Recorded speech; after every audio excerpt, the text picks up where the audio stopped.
Second round, मतलब नहीं second क्या कहते हैं इसको, हाँ सॉरी गाइस वर्ड्स नहीं आ पाते कभी कभी मुंह में। हाँ, तो ये हमारा सेकेंड प्रोग्राम शुरू होने वाला। सबसे पहला था स्टोरी चेन, अब ये मोनो एक्ट है और इंशाल्लाह इसमें भी अच्छा ही परफॉर्म करेंगी लड़कियां, होप सो। तो मिलते हैं जब शुरू हो जाएगा उसके बाद। अरे साई, मैं शांता भाई, काम के लिए बुलाया था ना आपने? अच्छा, हाँ शांता, क्या क्या काम कर लेती हो? साहिब, सारा काम कर लेती मैं, झाड़ू, बर्तन, पोछा और कपड़े। कपड़े तो मैं ऐसे धुलती किस्मत के माप भी निकाल देती। लेकिन तेरी टेंशन नहीं उठाएगी मैं, हैवी हो जाता ना थोड़ा। अरे हो गया मेरा तो सारा काम रे। अरे दीदी, आपको पता ही कल क्या हुआ? वो पास वाली मैडम की साहिब है ना, मैंने उनको कल किसी लड़की से बात करते देखा और दोनों इतना हंस के बात कर रहे थे ना। हाँ दीदी छोड़ो, हमें क्या करना है। वैसे मैं भी तो पढ़ लिख के टीचर बनना चाहती हूँ, लेकिन कभी स्कूल जाने का मौका ही नहीं मिला। सोचा शादी के बाद कुछ कर लेगी, लेकिन फिर वो बेवड़ा पति मिल गया। साहिब बोलते हैं शांता टाइम पे आया करो। अब साहिब को कैसे बताओ टाइम पे मेरी जिंदगी में बस दुख आते हैं। लगता है मैडम आ गई। शांता, थोड़ा झुक के झाड़ू लगाया करो, कोने गंदे रह जाते। हाँ मैडम, लगाती मैं। और झुके, अभी और कितना झुके।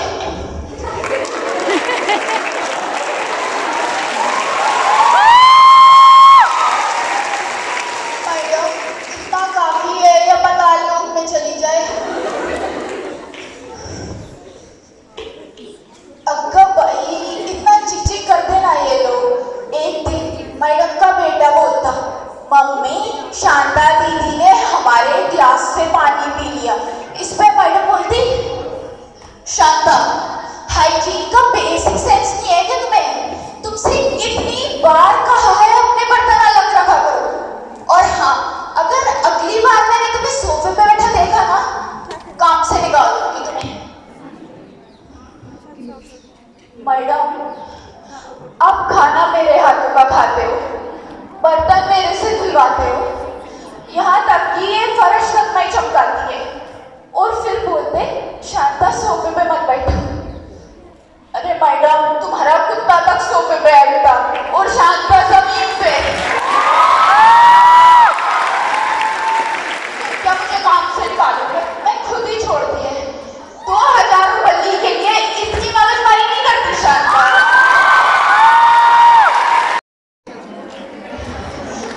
क्या है ना साई, खूब बड़ी बेशरम होती है। अब ढूंढेगी दूसरी जगह का। साहिब, काम के लिए बुलाया था ना आपने? अरे सारा काम कर लेती मैं, झाड़ू, बर्तन, पोछा, बस इज्जत छोड़कर। अरे मैं लोगों के घर का कचरा तो साफ कर सकती है, दिमाग का क्या करेगी?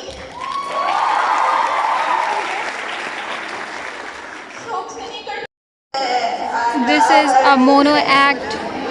आप तो मुझे जानते ही होंगे, मैं हूँ दिल्ली का मशहूर शायर बब्बर भेलपुरी और आपकी खिदमत में चंद शेर पेश करना चाहता हूँ, जरा गौर फरमाइएगा। ये तुम्हारी फ्रेंड इल्मा है? इल्मा गई? जिसे दिल दिया, तो छोड़ने आई थी। जिसे दिल दिया वो दिल्ली चली गई। जिसे दिल दिया वो दिल्ली चली गई। जिससे प्यार किया वो इटली चली गई। अर्ज किया है, जिसे दिल दिया वो दिल्ली चली गई। जिससे प्यार किया वो इटली चली गई।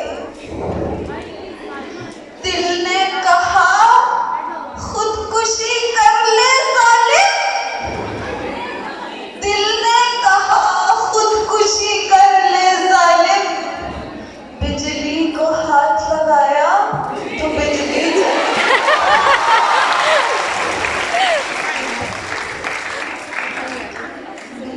मोहब्बत ने दमे का मरीज बनाया। Our talented girls.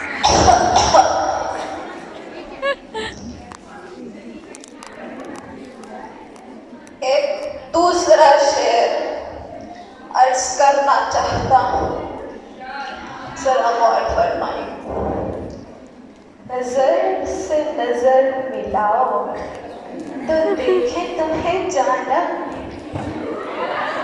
अर्ज किया है, नजर से नजर मिलाओ तो देखे तुम्हें जानम। कहीं तुम्हें मोतियाबिंद तो नहीं?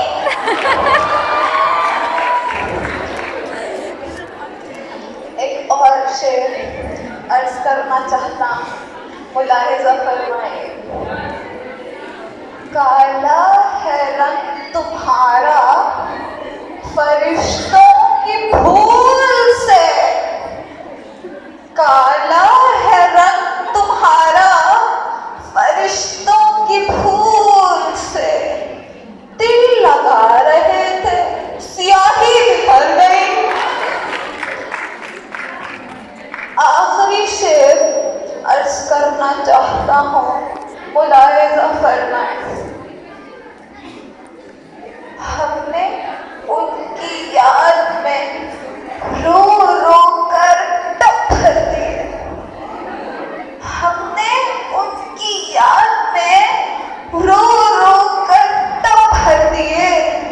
वो इतने बेवफा निकले कि आए और नहा कर चल दिए। शुक्रिया शुक्रिया। पप्पन भेलपुरी को याद रखिएगा। मगफिर मैथ्स की क्लास अटेम्प्ट कर ली होती तो ध्यान लगा भी दो। 1 2 50 कितने साल हो गए मुझे इस महल में बंद। इस महल का एक एक दीवार मेरे दम घूमता है ये अंधेरा। उनको लगा मंचोलिया को बाहर निकाल देंगे।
मुंशी जी उनसे पूछते कि मियाँ रामधारी जी, व्हाट्स इन द नेम, तो बुढ़ऊ पूछू को ताव देकर कहते, अरे मियाँ, अगर तुम्हारा नाम शेक्सपियर ना रखा होता, ये जो अंग्रेजी में गुट्टरगू करते हो वो कर पाते? अरे अगर शेर का नाम शेर ना होता तो वो जंगल का राजा बन पाता। शास्त्रों में लिखा है, यथा नाम तथा गुण, इंसान की पहचान उसके नाम से होती है। अरे एक बार ये करमचली मेरे पोते को जन्म तो दे, ऐसा नाम रखूंगा, ऐसा नाम रखूंगा, इतिहास में मिलने ना पाएगा। देर से ही सही वो दिन भी आया जब मेरी माँ पेट से थी और बाबूजी की भी तबीयत दिन प्रतिदिन बिगड़ती जा रही थी। पिताजी ने सोचा क्यों ना पत्नी और पिता को शहर के किसी अच्छे अस्पताल में दिखाया जाए। गांव वालों ने तो बहुत नाम रखे। बोले, अरे मियाँ, बुढ़ऊ के पाँव तो कमर में लटके हैं, खाने से लेकर संडास तक तो एक इंसान की जरूरत पड़ती है, क्यों पैसा फूकते हो? लेकिन मेरे पिता कोई रिस्क नहीं लेना चाहते थे। हालांकि जब ये बात मेरे बाबूजी के कानों में पड़ती तो वो लेटे लेटे ही शुरू हो जाते। अरे नालायकों, बूढ़ा हो गया हूं तो क्या कोने में फेंक दोगे? अरे 12 महीने कब्ज रहे तुम्हें, तुम्हारी पाचन क्रिया ही उल्टी हो जाए। नालायकों, कुछ ये उनका व्यवहार था। लेकिन हमारे बाबूजी ने पिताजी को कब बुक से ही बाहर पढ़ने के लिए भेज दिया था, तो मानो पिताजी अंग्रेजों में रंग गए हो। काली कॉफी, अंग्रेजी होटलों में खाना खाना, अंग्रेजी अखबार पढ़ना, यहाँ तक के पानी की जगह कागज का इस्तेमाल करना भी शुरू कर दिया था। वो तो बाबूजी ने देसी बैग से धुलाई करी तो खेत और लोटे पर वापसी हुई उनकी। चलो ट्रेन में 3 टिकट बुक करा के गुब्बारे से बनी मेरी माँ, मेरे अंग्रेजी अखबार पढ़ते पिताजी और बाबूजी बैठ गए ट्रेन। माँ 4 साल बाद घर से बाहर निकली थी, ट्रेन से बाहर ही देख रही थी नजारे। ये अचानक से नाभि की ओर से दर्द से उठा हुआ कुछ उनके गले से उठते हुए मुंह से आया तो बोली, अरे मर गई। मेरे बाबूजी कुछ समझ नहीं पा रहे थे। तभी एक बूढ़ी औरत बोली, लगता है तुम्हारे पिता बनने का समय आ गया है। मेरे पिताजी ने हालात वास्तविकता में कभी देखे नहीं थे, लेकिन हॉलीवुड पिक्चर में जरूर देखे थे। उन्होंने वही किया जो उस हीरो ने किया था मूवी के। वो माँ के पास गए, उनका प्यार से हाथ पकड़ा और बोले, पुश पुश। ट्रेन के सभी डिब्बों से आवाज आने लगी, पुश पुश। पूरी ट्रेन में आवाज हो गई, पुश पुश पुश।